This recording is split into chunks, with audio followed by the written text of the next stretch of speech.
تو یہ اگر لوگوں کے الزامات ہیں تو کورٹ بھی موجود ہے، عدالت بھی موجود ہے، عدالت میں جائیں کہ میں نے حلف نہیں لیا تھا، ہے نا، اس وجہ سے جو کچھ ہو سکتا ہے وہ کہیں، اور آرٹیکل 6 کے تحت اگر مقدمہ چلانا ہے تو ویلکم چلائیں، مگر یہ کہ میں نے آئین کی پاسداری کی، میں نے جو مناسب سمجھا وہ کیا، میں کوئی بہت بڑا آئینی ایکسپرٹ نہیں ہوں، میں نے جو بہترین مشورہ مجھے ملا اس اعتبار سے کیا، اور کورٹ نے بھی یہ نہیں کہا، ججمنٹ کے اندر میجورٹی ججمنٹ کو اگر آپ مانتے ہیں تو کورٹ نے آرٹیکل 6 کا کوئی ذکر نہیں کیا.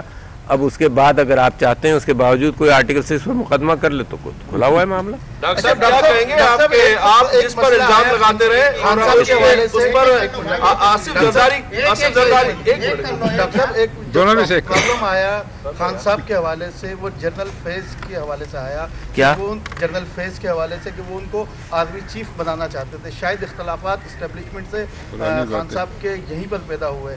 تو اس وقت آپ نے کچھ کوشش کی کہ خان صاحب کو اس بات پہ راضی کیا جا سکے کہ جنرل فیض کو نیکسٹ آرمی چیف نہ بنایا جائے، یہ آرمی کا جو پروٹوکول ہے اس کے مطابق چلا جائے؟ میں حلفیہ یہ بات کہتا ہوں، اور میں حلف آسانی سے نہیں اٹھاتا، میں حلفیہ یہ بات کہتا ہوں کہ میری جب بھی خان صاحب سے بات ہوئی تو انہوں نے یہ کہا کہ نہیں، میرا کوئی پریفرنس نہیں ہے. خاص طور پر مجھے میسج بھی دیتے رہے وہ ہمیشہ کہ سب کے لیے یہ یہاں کر دیے، جو بھی آپ سے سوال کرتا ہے کہ ان کا کوئی پریفرنس نہیں، merit should be the preference. میں حلفیہ کہہ رہا ہوں، تو دیٹ شوڈ آنسر دیٹ. کہیں گے کہ یہ جو ایک سائفر کی بات نکلی تھی، کیا وہ واقعی صحیح تھا؟ آپ کو عمران خان نے دکھایا یا نہیں؟ دوسرا، آج جس پہ الزامات لگا رہے ہیں کہ وہ چور ہے، آج آپ نے ان کو حلف بھی اٹھوایا ہے زرداری صاحب کو، کیا کہیں گے؟ میں نے حلف نہیں اٹھایا. نہیں اٹھوایا نا آپ؟ نہیں، میں نے حلف نہیں اٹھوایا. چیف جسٹس صاحب نے وہ والا بتا دیں اس کا کیا سائفر کا.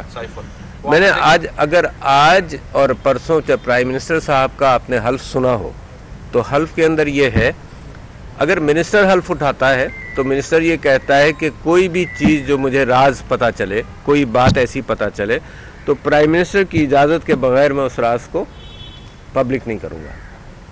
جب پرائم منسٹر حلف اٹھاتا ہے تو پرائم منسٹر یہ کہتا ہے کوئی بھی چیز مجھے پتہ چلے تو میں جج کروں گا اس بات کو کہ میں وہ پبلک کروں. اگر پبلک کے انٹرسٹ میں اس بات کو پبلک کرنا ہے تو میں پبلک کروں گا. تو لہٰذا میں سمجھتا ہوں کہ عمران خان صاحب نے اسی بیسس پر کہا. اچھا آپ یہ بتائیے، نہیں میرا کاؤنٹر سوال ہے، اس کو منطقی لیول پر لے جائیں. پرائم منسٹر یہ حلف اٹھاتا ہے کہ کوئی بھی ایسا راز مجھے پتہ چلے، کوئی بھی ایسی بات پتہ چلے جو میں سمجھتا ہوں پبلک انٹرسٹ میں اس کو عیاں کروں تو میں کروں گا. اچھا اب اس کو اوور رائڈ کون کرے گا؟ منسٹر آف فارن افیئرس کرے گا. کون کرے گا؟ مطلب اس کا تو حلف یہی ہے، آئین کے مطابق حلف ہے کہ جس چیز کو میں سمجھتا ہوں کہ پبلک کے سامنے عیاں کروں تو وہ میں کروں گا. سائفر فار ایگزامپل، تو اس کا تو حلف ہی یہی ہے کہ میں ڈیسائیڈ کروں گا. سائفر دیکھا آپ نے یا نہیں؟ جی میرے پاس سائفر بھیجا گیا تھا. ہاں ضرور میں نے دیکھا. رہا ہونا چاہیے. آپ یہ سمجھتے ہیں کہ اسٹیبلشمنٹ اور عمران خان کے درمیان جو کشیدگی ہے وہ ختم ہو چکی ہے یا کسی لیول پہ بات چیت چل رہی ہے؟ آپ یہ سمجھتے ہیں؟ نہیں میں اس سلسلے میں کوئی وہ نہیں بات کہوں گا کہ کوئی بات چیت چل رہی ہے، کچھ ہو رہی ہے. میں سمجھتا ہوں کشیدگی ختم ہونا چاہیے. دیکھیے بڑی کلیئر بات ہے ہم سب کے لیے کہ پاکستان کی فوج میری فوج ہے، پاکستان کے عوام میرے عوام ہیں، پاکستان کی سیاسی جماعتیں میری سیاسی جماعتیں ہیں، پاکستان کی سیاسی جماعتیں وفادار ملک ہیں، ہے نا. کوئی اس میں کوئی نہ غداری کی کیفیت ہے نہ کوئی ایسی کیفیت ہے. یہ بلا وجہ الزامات اٹھتے رہتے ہیں. تو میں تو جوڑنے کی اعتبار سے بات کر رہا ہوں. تو میں سمجھتا ہوں کہ اس سب میں اس سارے معاملات کے اندر بہترین حل ہے. میں آپ لوگوں کے سامنے مثال دیتا رہتا ہوں کہ کووڈ کے اندر پاکستان نے تیسرے نمبر پر آیا دنیا میں حل کرنے میں. اس کی وجہ کیا تھی؟ کہ فوج اور سویلین حکومت یکجا ہو گئے. اس کی وجہ یہ تھی کہ سب نے مل کر کام کیا اور دنیا میں تیسرے نمبر پر آپ آ گئے. یار اسپین اور سارا یورپ تباہ ہو گیا، یہاں ہندوستان میں لوگ مرتے رہے. تو میرا ابھی بھی وہی پرسکرپشن ہے، ٹرائیڈ اینڈ ٹیسٹڈ پرسکرپشن ہے کہ جس میں پاکستان نے کامیابی حاصل کی. تو ابھی بھی ملک کو جوڑ دیا جائے، یہ ملک اچانک ترقی کرے گا. عارف علوی صاحب، ایک عدالتی ریفرنس آپ کے پاس آیا تھا اس وقت جو چیف جسٹس ہیں فائز عیسیٰ صاحب، جسٹس فائز عیسیٰ صاحب کے حوالے سے. عمومی طور پر جب صدر کے پاس کوئی ریفرنس بھیجا جاتا ہے تو وہ خود اسے قانونی طور پر دیکھتا ہے، لیکن اس معاملے کے اندر ہم نے یہ دیکھا کہ یہ ریفرنس آپ نے منون آگے بھجوا دیا اور بعد میں پھر آپ نے اس پر ریگریٹ ظاہر کی کہ یہ غلط کیا میں نے, یہ میری غلطی تھی. اس میں تو سب کچھ کہہ چکا ہوں. اب آج نئی بات کیا پوچھنا چاہتے ہیں؟ چاہ رہا ہوں کہ کیا آپ سمجھتے ہیں کہ معاملات وہیں سے خراب ہونا شروع ہوئے جو بڑھتے بڑھتے بڑھتے پھر آگے اس 9 مئی کے واقعات کے بعد سے لے کر آج تک کی سچویشن پر آئے؟ نہیں, میں نہیں سمجھتا ہوں کہ وہاں سے کانفلکٹ شروع ہوا. وہ بھی ایک ایسی کیفیت تھی جس میں عمران خان صاحب نے خود یہ بات آپ کے سامنے رکھی ہے کہ وہ سمجھتے ہیں کہ وہ ریفرنس ان کو نہیں بھیجنا چاہیے تھا. اچھا ڈاکٹر صاحب ایک سوال لے لیں. میں نے آج ہی میں اب آپ سے یہ کہہ رہا تھا کہ اپنے وکیلوں سے میں گزارش کروں گا کہ وہ کورٹ میں درخواست دائر کر دیں کہ میں ان سے ملنا چاہتا ہوں.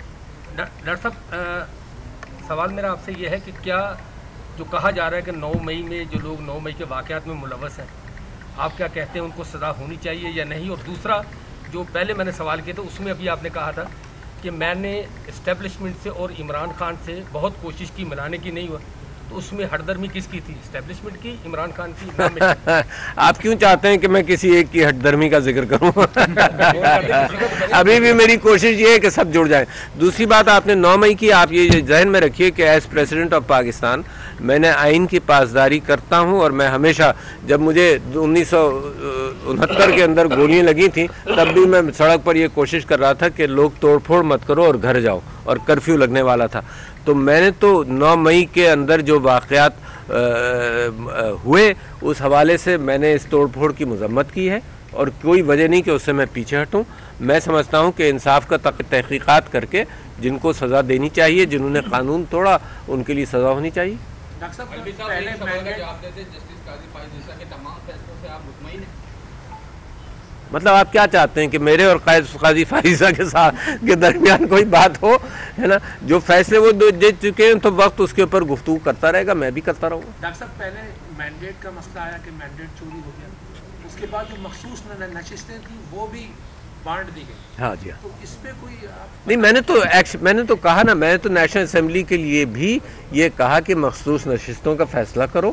میں نے یہ بھی کہا جس دن میں نے وہ سائن بھی کیا اس کے اندر بھی لکھا کہ جب تک مخصوص نشستوں کا فیصلہ نہیں ہوگا تو یہ اسمبلی مت کال کرو. تو میں تو بضد ہوں اس بات میں کہ مخصوص نشست, ارے یار انصاف بھی کوئی چیز ہے نا, نظر آتا ہے, بچے انصاف جانتے ہیں. یہ کوئی ایسی چیز تو نہیں ہے کہ مخصوص طور پر انصاف کر دیا جائے اور وہ قانون اور سب چیزوں کے مطابق ہو اور سب کو نظر آ رہا ہو کہ انصاف نہیں ہو رہا. ایسا اچھا ڈاکٹر صاحب کیا کہیں گے کہ 2024 کو جو عام انتخابات پورے ملک کے اندر ہوئے ہیں, ہر طرف سے دھاندلی کا شور ہے, آپ صدر پاکستان تھے, آپ کے لیے بڑی اطلاعات ہوں گی, کیا جو ہے وہ اس الیکشن کے اندر کوئی منظم طریقے سے دھاندلی ہوئی ہے, لوگوں کے ووٹ کو جو ہے وہ چھین کے کسی اور کو دے دیا گیا ہے؟ آپ کو ایسا لگتا ہے کہ جو ہے وہ واہ واہ, اتنا معصومانہ سوال آپ کا ہے. میں سمجھتا ہوں کہ گلی شہر میں سب سے اس کا جواب لے لیجئے, وہی جواب میرا ہے. ڈاکٹر صاحب کیا کہیں گے؟ ڈاکٹر صاحب آپ کیا کہیں گے؟ اب آپ کا کیا مستقبل کا لائے عمل کیا ہے؟ عمران خان کی رہائی, اس کے لیے کچھ آواز اٹھائیں گے؟ میں تو آج بھی پہلی آواز میں نے رہائی کی اٹھائی. نہیں, اب کیا ہے, پارٹی کو منظم کریں گے, کیا کہیں گے؟ سندھ میں جو ہے کوئی بڑی قیادت نہیں ہے, آپ آئے ہیں واپس تو آپ سندھ کی قیادت بھی نہیں. دیکھیے میں آپ سے یہ کہہ رہا ہوں کہ میں عمران خان صاحب کے ساتھ پارٹی کے جو پہلی ممبرشپ تھی 2-3 لوگوں نے جوائن کیا تھا, جب پارٹی نہیں بنی تھی میں ان سے شوکت خانم کے دفتر میں ملنے گیا تھا. تو جب سے میں اتفاق کرتا ہوں وہ میرے لیڈر ہیں, اور جو کچھ بھی ہوا اس میں نے پریسیڈنسی کے دوران بھی یہی کہا کہ عمران خان صاحب میرے لیڈر ہیں, میرے لیڈر رہیں گے اور میرے لیڈر ہوں گے. تو آج بھی وہ میرے لیڈر ہیں. تو وہ جو کام, یار اتنا دیانتدار آدمی میں نے نہیں دیکھا, اتنا پاکستان سے وفادار آدمی میں نے نہیں دیکھا, اتنا پیسوں کے معاملے میں کبھی اس بات کا امکان میں نے نہیں سوچا کہ اس نے اپنے لیے کوئی پیسوں کی بات کی ہو. تو ایسے لیڈر پاکستان کیا دنیا کی تاریخ میں کم ہوتے ہیں. اور تیسری بات, یہ بہت بڑی اہم بات آپ سے کہہ رہا ہوں, جو قوم کو اکٹھا کر سکے, یہ تو سب سے بڑا مرحلہ ہوتا ہے نا لیڈرشپ کا. پہلے لوگ محنت کرتے ہیں,